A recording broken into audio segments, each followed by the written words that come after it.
hernias are very common in preterm infants, but the optimal timing for surgical repair is still debated due to associated risks. A recent European study demonstrated an important variation in practice patterns, with 56% of surgeons recommending surgery before discharge.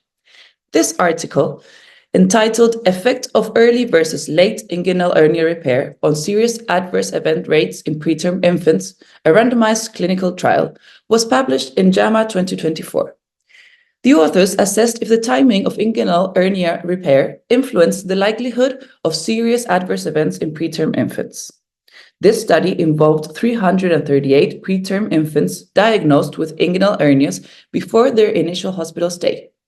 They were randomly assigned to either early repair before NICU discharge or late repair after NICU discharge.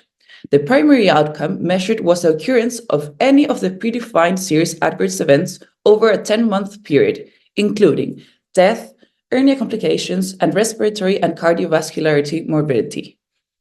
The study found that late repair significantly reduced the rate of serious adverse events, with only 18% in the late repair group compared to 28% in the early repair group.